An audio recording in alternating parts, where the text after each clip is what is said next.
अभी ये last class में हमारे सिर्फ 3 चैप्टर्स हो पाए थे क्योंकि मैं बहुत डिटेल में चला गया था। लेकिन आज मैं कोशिश करूंगा कि पूरे हमारे यूनिट 2 भी कंप्लीट हो जाए। ठीक है।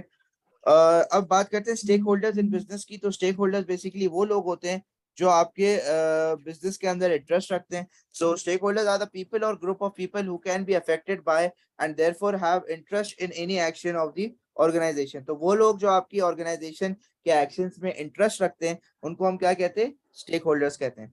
तो स्टेक होल्डर कॉन्सेप्ट क्या होता है? Basically the view that the business and their managers have responsibility to a wide range of groups, not just shareholders. Stakeholder concept ये कहता है हमें कि आप जब किसी भी ऑर्गेनाइजेशन में या किसी भी कंट्री में बेसिकली आप जो है वो ऑपरेट कर रहे होते हो, तो आपका काम होता है या आपकी रिस्पॉन्सिबिलिटी होती है कि उस कंट्री का ख्याल रखना।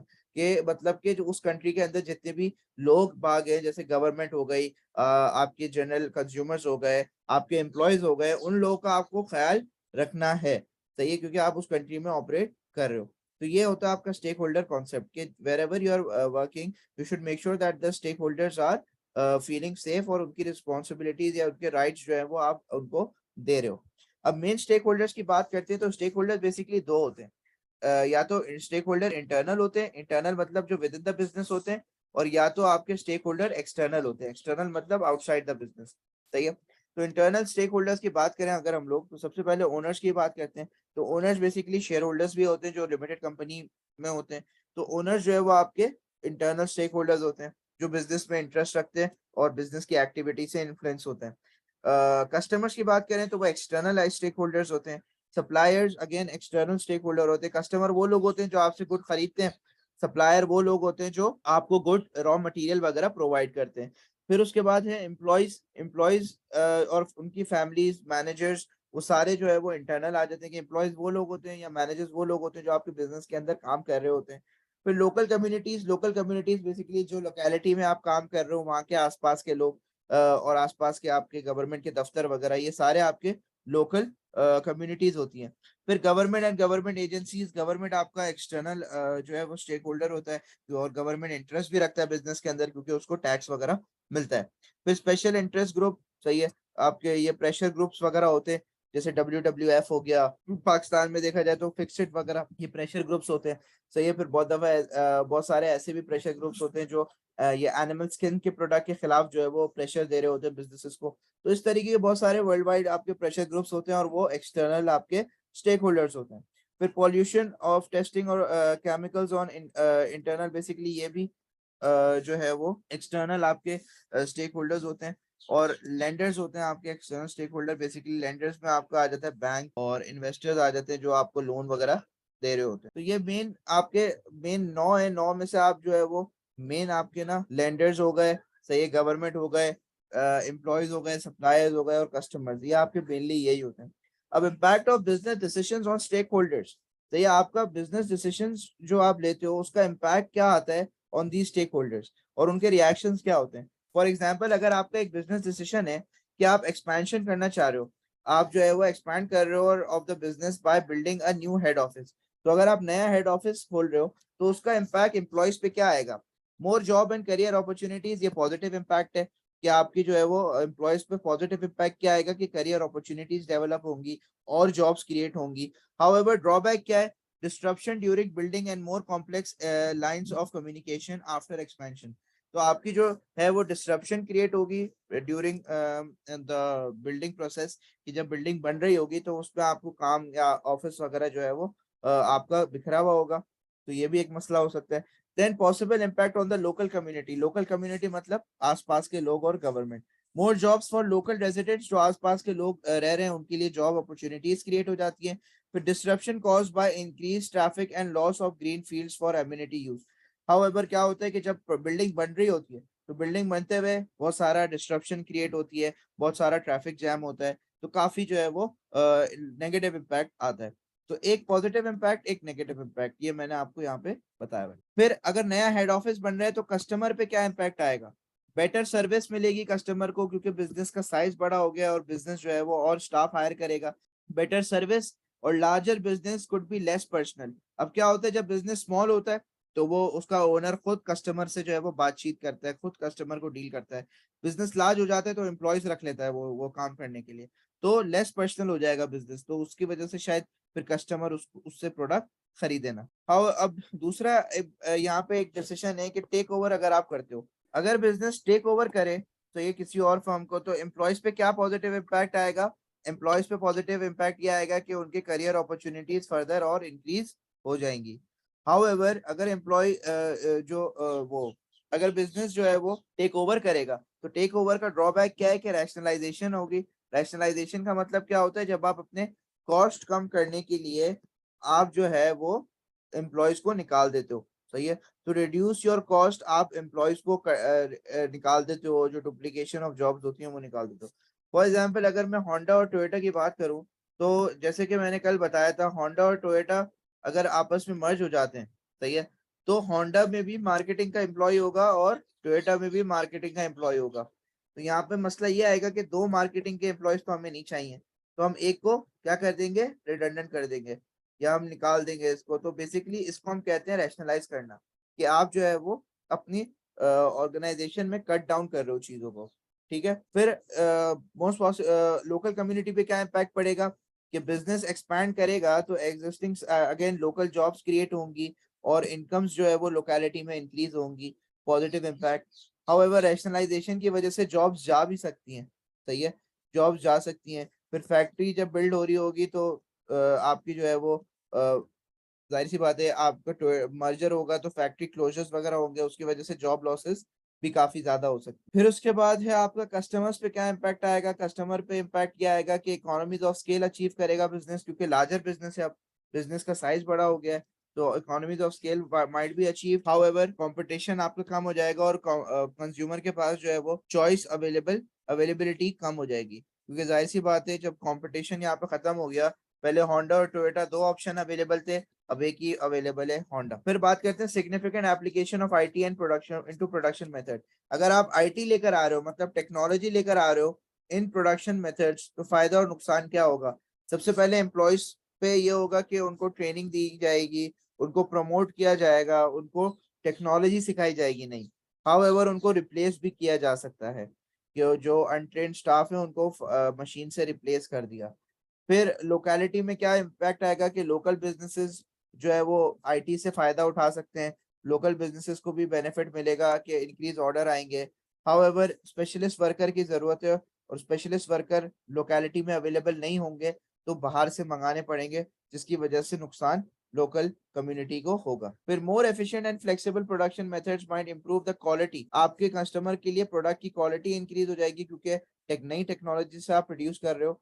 However IT reliability problems could cause supply delays, शायद सप्लाई डिलेज हो जाए जिसकी वजह से टाइम पे प्रोडक्ट ना मिले। तो ये सारे पॉजिटिव और नेगेटिव इम्पैक्ट हैं आपके बिजनेस के, अगर वो कोई भी डिसीजन या एक्टिविटी लेता है, तो स्टेक होल्डर पे क्या पॉजिटिव और नेगेटिव इम्पैक्ट आते हैं। बात करते हैं यहाँ पे स्टेक होल्डर की, उनके रोल्स, राइट्स और रिस्पॉन्सिबिलिटी। अब स्टेक होल्डर क्या होते हैं, तो वो कैसे बिजनेस से कनेक्टेड होते हैं, ये हम रोल्स में पढ़ेंगे। उनके राइट्स क्या होते हैं कि उनको क्या क्या चीजें बिजनेस को देनी चाहिए, और उनकी रिस्पॉन्सिबिलिटी क्या होती है कि basically how should they act with the business. For example अगर हम एक कस्टमर की बात करें, तो कस्टमर का काम क्या होता है? They purchase goods and services and provide revenue to the business. इन कस्टमर के राइट क्या होते हैं कि उनको गुड्स एंड सर्विसेज जो है वो क्वालिटेटिव मिले, तो ये जो लोकल लॉस के हिसाब से बनाई जाए।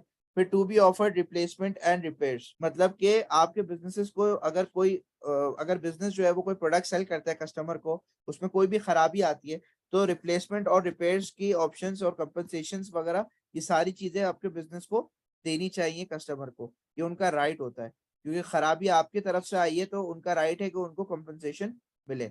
जैसे फॉर एग्जाम्पल आप कोलाची खाना खाने जाएं, अगर खाने में आपको कोई मसला आता है या कोई बाल बाल निकल आता है, तो जाहिर सी बात है आपको वो कंपनसेट करेगा, कोलाची वाला कंपनसेट करेगा, क्योंकि ये आपका राइट है, ठीक है। और इनकी रिस्पॉन्सिबिलिटी क्या होती है कस्टमर की? कस्टमर को ऑनेस्टली पे करना चाहिए, पैसे जो बन रहे हैं पैसे वो देने चाहिए।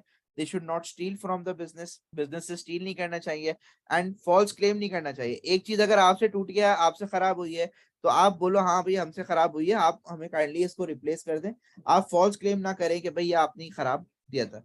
फॉर एग्जाम्पल मैं फोन लेकर गया, घर जाने में मैंने सही से हैंडल नहीं करा फोन को, घर जाके फोन टूट गया, मैं वापस आता हूँ फोन का और बोलता हूँ भाई आपने टूटा हुआ फोन दिया है, तो ये फॉल्स क्लेम हो जाता है। तो फॉल्स क्लेम्स ना करें। फिर सप्लायर्स की क्या राइट होता है या रोल क्या होता है सप्लायर का? सप्लायर आपको सप्लाई करता है goods and services and it allows the business to offer its products to its own customers. Basically supplier आपको एक तरीके से रॉ मटेरियल जो है वो प्रोवाइड कर रहा होता है। फिर इनका राइट क्या होता है कि इनको आप पैसे दो टाइम के, सही है, मतलब they should be receiving money on time down either by law or by the service agreement agreed between the business and supplier. ये पॉइंट नहीं है बेसिकली, ये लेट डाउन है। तो बेसिकली जो टाइम अग्री हुआ है उस टाइम पे पेमेंट करें and to be treated fairly by purchasing businesses. तो यहाँ पे फेयरली ट्रीट करेंगे, मतलब जो पैसे बनते हैं उतने पैसे दें, ज्यादा एक्स्ट्रा बार्गेनिंग वगैरह ना करें। However, to supply goods and services ordered by the business in the time and condition as laid down by the purchaser contract. अब सप्लायर की भी ये रिस्पॉन्सिबिलिटी होती है कि वो बिजनेस को टाइम पे गुड पहुंचाए। सिर्फ टाइम पे पैसे लेना नहीं होता, सब टाइम पे एम्प्लॉयज को वो बिजनेस को गुड पहुंचाना भी चाहिए। फिर एम्प्लॉयज की बात करते हैं तो एम्प्लॉयज का रोल क्या होता है? बेसिकली वे मैनुअल सर्विसेज जो है वो प्रोवाइड कर रहे होते हैं बिजनेस को, सही, और ये हेल्प कर रहे होते हैं बिजनेस को to provide goods and services to the customer. इनका राइट क्या होता है? इनको फेयरली ट्रीट करें, मिनिमम वेज रेट वगैरह ये सारी चीजें दें इनको। फिर जो एम्प्लॉयमेंट कॉन्ट्रैक्ट में चीजें डिसाइड हुई थी उसी हिसाब से जो है वो उनको, जैसे फॉर एग्जांपल एम्प्लॉयमेंट कॉन्ट्रैक्ट में अगर पे डिसाइड हुई है 40,000, तो पे जो है वो 40,000 ही देनी चाहिए। In most countries to be allowed to join a trade union, और इन पे प्रेशर नहीं डालें, इनको ट्रेड यूनियन ज्वाइन करने दें। कभी कभार बिजनेस जो है वो ट्रेड यूनियन ज्वाइन करने नहीं देता, तो ऐसा करना अनएथिकल होता है। ये राइट होता है एक वर्कर का, वो ट्रेड यूनियन ज्वाइन कर सकता है। और इनकी रिस्पॉन्सिबिलिटी क्या होती है? They should be honest, they should meet the conditions and requirements of their employment contract. कि अगर एम्प्लॉयमेंट कॉन्ट्रैक्ट में 8 बजे का टाइम लिखा है तो 8 बजे आए, ऐसा नहीं हो कि 9 बजे आ रहे हैं, 10 बजे आ रहे हैं। तो ये तो जो एम्प्लॉयमेंट कॉन्ट्रैक्ट में चीजें आपने डिस्कस की हैं और डिसाइड करी हैं, वो चीजें आपको जो है वो रिस्पॉन्सिबिलिटी है वो आपकी कि आप वो बिजनेस को दो। फिर to cooperate with the management, management अगर कभी एक्स्ट्रा डिमांड्स करता है तो उसको फुलफिल करना चाहिए। And to observe ethical code of conduct, आप जहां पर भी काम कर रहे हो वहां पे you should be ethical, you should follow an ethical code of conduct. वहां पे किसी से बदतमीजी या कुछ नहीं करना चाहिए। लोकल कम्युनिटी की बात करते हैं तो लोकल कम्युनिटी का क्या रोल होता है? They provide local services and infrastructure to the business to allow it to operate, produce and sell within the legal limits. तो लोकल सर्विसेज जैसे आपको जो है वो लैंड प्रोवाइड कर देता है लोकल गवर्नमेंट आपकी, सही है। जो ये केडीए वगैरह पाकिस्तान के अंदर जो है वो होता है ना, केडीए आपका, तो ये आपको केडीए जो है वो लैंड वगैरह प्रोवाइड करते हैं ताकि आप अपने बिजनेस एक्टिविटीज कर सको। इनका राइट क्या है कि जो भी बिजनेस डिसीजन ले इनसे कंसल्ट करें। बिजनेस ग्रोथ कर रहा है, अपना साइज बढ़ा रहा है, कोई इंफ्रास्ट्रक्चर में चेंज लेकर आ रहा है, तो इनको कंसल्ट करना जरूरी है। फिर not to have the community lives badly affected by the business activity, जो लोग आसपास कम्युनिटी में रह रहे हैं उनकी ऊपर नेगेटिव इम्पैक्ट नहीं आना चाहिए। They have the right that के ये जो है वो बिजनेस को रोक सकते हैं, सही है, कि वो कोई नेगेटिव इम्पैक्ट क्रिएट ना करे लोकल कम्युनिटी पे। हाउएवर इनकी रिस्पॉन्सिबिलिटी क्या है? They should corporate with the business, corporate करना चाहिए बिजनेस के साथ, बिजनेस का प्लान सुनना चाहिए, जो जो डेवलपमेंट्स वो लेके आना चाह रहे हैं उसके बारे में सुनना चाहिए। और to meet reasonable request from business for local services such as public transport, अगर बिजनेस जो है वो कोई आपसे रिक्वेस्ट करता है कि भाई पब्लिक ट्रांसपोर्ट वगैरह अच्छा करें या हमें एक्स्ट्रा जगह चाहिए, वो एक्स्ट्रा जगह निकाल के दें, तो आपको बिजनेस की सुननी चाहिए। तो ये लोकल कम्युनिटी का वो होता है। फिर गवर्नमेंट की बात करें तो गवर्नमेंट का रोल क्या होता है? रूल्स एंड रेगुलेशन पास करता है और बिजनेस से टैक्सेस देता है। ये इसका रोल होता है इकोनॉमी के अंदर, और इस तरीके से ये बिजनेस से कनेक्टेड होता है। इसका राइट, इसकी रिस्पॉन्सिबिलिटी क्या होती है? बिजनेस को गवर्नमेंट के सारे लीगल रिक्वायरमेंट्स फुलफिल करने चाहिए और टैक्स टाइम पे करना चाहिए गवर्नमेंट। और इनकी रिस्पॉन्सिबिलिटी क्या होती है? सारे बिजनेसेस को फेयरली ट्रीट करें। ये कोई भी अनफेयर कंपटीशन वगैरह जो हो रहा होता है इकोनॉमी के अंदर, उसको जो है वो ना होने दें, उसको रोकें और अच्छे ट्रेडिंग लिंक्स बनाएं ताकि बिजनेसेस एक्सपोर्ट कर सकें दूसरी कंट्रीज में। फिर लेंडर्स की बात करते हैं तो लेंडर्स वो लोग होते हैं जो आपको उधार देते हैं। तो provide to businesses in different forms, provide basically आपको लोन वगैरह ये लोग दे रहे होते हैं different forms, and to be repaid on time, जो भी एग्रीड डेट होती है वो आप टाइम पे पे करें विद द फिक्स चार्ज के जो भी इंटरेस्ट रेट डिसाइड हुआ होता है वो सारा इंटरेस्ट रेट आपको पे करना चाहिए टू द लेंडर्स। हाँ, और इनकी रिस्पॉन्सिबिलिटी क्या होती है कि प्रोवाइड एग्रीड अमाउंट, जो अमाउंट एग्री हुआ है उस वही प्रोवाइड करें, ये नहीं कि कम जो है वो अमाउंट आप प्रोवाइड कर रहे हो as a loan.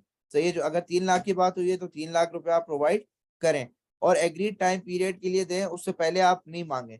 For example अगर 3 महीने के लिए आपने लोन दिया है तो वो 3 महीने बाद ही आप मांगे, 3 महीने से पहले नहीं मांगे, तो ये आपका रिस्पॉन्सिबिलिटी होती है ऑफ लेंडर्स। तो ये आपके रोल्स, राइट्स एंड रिस्पॉन्सिबिलिटी है ऑफ स्टेक होल्डर। तो इस पूरे चैप्टर में ये टेबल सबसे ज्यादा इंपॉर्टेंट है। Moving on, conflict arising from different stakeholder objectives. अब स्टेक होल्डर ऑब्जेक्टिव्स में कॉन्फ्लिक्ट आता है, वो क्या आता है कि अब फॉर एग्जाम्पल अगर एक बिजनेस है ना, एक बिजनेस अगर किसी एक स्टेक होल्डर का ऑब्जेक्टिव अचीव करना चाहे तो वो दूसरे का खराब हो जाता है।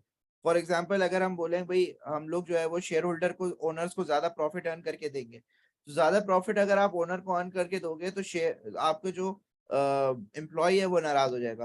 क्यों? क्योंकि एम्प्लॉय जो है वो चाहेगा कि उनकी सैलरी बढ़े। सही है। और आपका अगर प्रॉफिट मैक्सिमाइजेशन ऑब्जेक्टिव है तो शायद कंज्यूमर नाराज हो जाए, क्योंकि कंज्यूमर चाहता है कि उसको प्राइसेस जो है वो कम मिले। ठीक है। तो ये आपके कॉन्फ्लिक्ट्स जो है वो जो स्टेक होल्डर्स के बीच में आ जाते हैं। So how do business deal with these conflicts? A compromise is often an answer. आप कॉम्प्रोमाइज करते हो उस टाइम पीरियड में, जो इंपॉर्टेंट स्टेक होल्डर होते हैं ना, आप उसकी सुनते हो। Perhaps a factory will close in stages rather than immediately to allow workers time to find other jobs, but business costs will fall more slowly. भाई आपका डिसीजन ये है कि आप फैक्ट्री को बंद कर रहे हो। अब फैक्ट्री को बंद कर रहे हो तो फैक्ट्री स्टेजेस में बंद होगी, स्लोली स्लोली। और आप स्टेजेस में इसलिए बंद कर रहे हो ताकि वर्कर्स को टाइम मिल जाए अपनी दूसरी जॉब्स ढूंढने का। लेकिन जो ओनर्स हैं, जो शेयर होल्डर्स हैं, वो नाराज होंगे। क्यों? क्योंकि वो बोलेंगे कि कॉस्ट तो लग रही है ना, बिजनेस फैक्ट्री खुली, फैक्ट्री ऑपरेट नहीं हो रही, लेकिन हम फिर भी रेंट दिए जा रहे हैं, फैक्ट्री का एक्सपेंस है हमारा। तो यहाँ पे लेकिन आपको इम्पोर्टेंट कौन लग रहा था? आपको लग रहा था वर्कर इंपॉर्टेंट है, क्योंकि फैक्ट्री आप बंद कर रहे हो तो वर्कर को नौकरी दूसरी ढूंढ लेनी चाहिए, तो वर्कर को आपको टाइम देना चाहिए। तो जब वर्कर को आप टाइम दे रहे हो तो उस टाइम पे आपने फैक्ट्री भी खोली हुई है, जिसकी वजह से आपकी कॉस्ट भी इंक्रीज हो रही है। तो ये जो है वो उस टाइम पे आपको लगा कि वर्कर्स इंपॉर्टेंट है, तो वर्कर्स को आपने खुश करा, और ओनर्स को या स्टेक होल्डर्स को आपने, शेयर होल्डर्स को आपने ना खुश करा। Plans to build a new chemical plant may have to be adopted to move from main site away from housing state to protect local community, but the new site might be expensive. अब again आपको नई chemical plant machinery खोलनी है, तो उसकी वजह से local community का आप ध्यान में रखते हुए आपने बहुत दूर जाके फैक्ट्री खोली। हाउएवर दूर जाके फैक्ट्री खोलना काफी एक्सपेंसिव हो सकता है। तो अब इस टाइम पे आप किसको खुश कर रहे हो? लोकल कम्युनिटी को खुश कर रहे हो, लेकिन ओनर्स को दोबारा से यहाँ पे आप नाराज कर रहे हो, या शेयर होल्डर्स को जो है वो आप नाराज कर रहे हो। तो यहाँ पे ये भी एक मसला है। With the introduction of 24 hour flights at an airport to benefit of the airlines and passengers may only be accepted if local residents, और बेसिकली क्या होता है कि एयरपोर्ट वगैरह में जो आसपास के लोग रह रहे हैं एयरपोर्ट के पास, सही है, उनको जहाज की आवाजें वगैरह जाहिर सी बातें तंग करती हैं। ठीक है। तो आप जो है वो लोकल कम्युनिटी को तंग कर रहे हो, लेकिन आप जो है वो दूसरे अपने एयरलाइंस को और पैसेंजर्स को खुश कर रहे हो bye maintaining a 24 hours airline service. तो यहाँ पे ये है कि कॉम्प्रोमाइज कॉम्प्रोमाइज करता है। कॉन्फ्लिक्ट जब भी आता है ना, तो बिजनेस जो है वो उसको कॉम्प्रोमाइज कर रहा होता है। फिर उसके बाद इस impact on stakeholder of changing business objective. अब यहाँ पे एग्जाम्पल दी हुई है मैंने, इस एग्जाम्पल को दिमाग में रखते हुए हम लोग आगे चलेंगे। The body shop has one of its major objectives social and environmental change, but due to difficult trading condition, it was forced in 2013 to focus on cost cutting to achieve profitability and close some shops. तो यहाँ पे ये है कि society और environmental मतलब CSR उसका objective था। हाउएवर 2013 में कंडीशंस खराब हुई, तो और उसको कॉस्ट कट करना पड़ा, तो उसने जो है वो अपनी बहुत सारी दुकानें बंद कर दी। तो अब मुझे ये बताएं आप लोग कि जो ऑब्जेक्टिव चेंज हुआ है आपका, तो बेसिकली इससे स्टेक होल्डर पे क्या इम्पैक्ट पड़ेगा? जाहिर सी बात है, शॉप्स बंद करी तो employees jobs will be lost. तो एम्प्लॉयज पे नेगेटिव इम्पैक्ट पड़ा कि शॉप्स बंद हुई तो एम्प्लॉयज ने अपनी जॉब खो दी। However owner returns might be safeguarded in future by the decision. तो कॉस्ट कट करी तो प्रॉफिट फिर भी हो रहा था, प्रॉफिट हो रहा था तो ओनर्स को रिटर्न मिला। Lenders might be reassured that action is being taken to stem losses. फिर लेंडर्स भी खुश होंगे। क्यों? क्योंकि आप जो है वो कॉस्ट कटिंग की तरफ जा रहे हो और प्रॉफिट अर्न करना चाह रहे हो, तो आपके लोन्स जो है वो रीपे हो जाएंगे। सही है। तो ये आपके इम्पैक्ट होता है कि जब आप बिजनेस के ऑब्जेक्टिव चेंज करते हो तो आपके स्टेक होल्डर भी इम्पैक्ट हो रहे होते हैं। तो ये आपका पूरा चैप्टर है। इस पूरे चैप्टर में मेन जो है ना वो आपका ये टेबल है और ये वाला टेबल है। ये दो टेबल आपके सबसे इंपॉर्टेंट है, impact of business decision on stakeholders, और ये, और पूरा चैप्टर 5 आपका यहाँ पे एंड हो जाता है।